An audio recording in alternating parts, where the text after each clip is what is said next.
এই যে এই জায়গাগুলোকে চাপ দিব, মানে এই চাপ দিব মানে কি ওইখানে সব জায়গায় যেন সমানভাবে চলে আসে।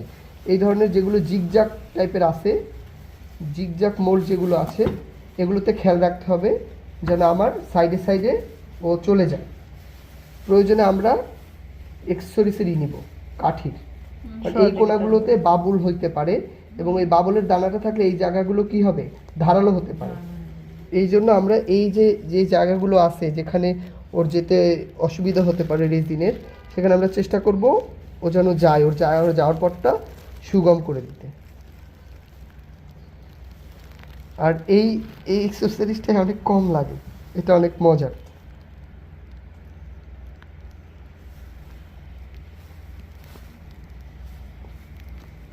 এটা টিস্যুতে হবে না, টিস্যুটা লেগে যাবে কাঠিতে। আমি এটাই বললাম, পেপার বিছিয়ে দিতে হবে।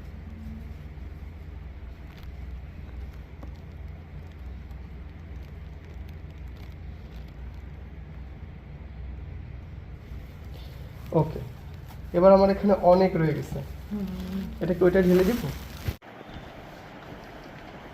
আমি জুম করে দিব এখন। জুম জুম এই মাথা ভেঙে যাবে না তো? থাক থাক জুম না। না না ভাইয়া, নো, আপনি ওটা পরে অ্যাড করবেন। ওই ওই আগে আগে এই মাথাটা, হ্যাঁ হ্যাঁ কোণাটা বের করে ফেলেন। Right right. রেজিনে এটা মজা, মানে রেজিনে ভয় নাই। হ্যাঁ, যে ভেঙে যাওয়ার ভয় নাই। ভয় নাই। জিপসামের একটা ভয় থাকে যে ভেঙে যেতে পারে, কিন্তু রেজিনটা ভেঙে যেতে ভাঙবে না। পারে না, আপু ভেঙে যায়। হ্যাঁ আমাদের তো হ্যাঁ, ভাঙে। পাম্পকিং এর যে মাথাটা, ইস, আর ওই যে চায়ের কাপের ডান্ডিটা, আল্লাহ। না, ওনারা পারছে। এই যে হয়ে না যাচ্ছে। আমার বাসায় আমি যখন করলাম 2-3 বারে ঠিক হয়েছে। মাশাআল্লাহ, আমি আগেই বলছি যে এটা সুন্দর হবে, গ্লাস লুক দিবে, সত্যি গ্লাস এটা আমরা কিন্তু সলিড পিগমেন্ট দিয়েছি, এটার মধ্যে যদি অ্যালকোহলিক থাকতো আরো চমৎকার। হ্যাঁ, এটা সলিড পিগমেন্ট কালার দিয়ে করা।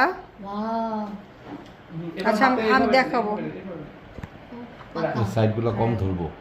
না না না, দরকার নেই, আপনি এইভাবে করেন ভাইয়া। আচ্ছা এই যে যাক, দেখুন, হ্যাঁ output হ্যাঁ টা সবাই এই বুঝতে এখন পারছে। বোঝা যাচ্ছে। মাশাআল্লাহ, আলহামদুলিল্লাহ। গ্লাস লুক দিচ্ছে, মনে হচ্ছে কাচের। হ্যাঁ, ক্রিস্টালের। দেখি ভাইয়া।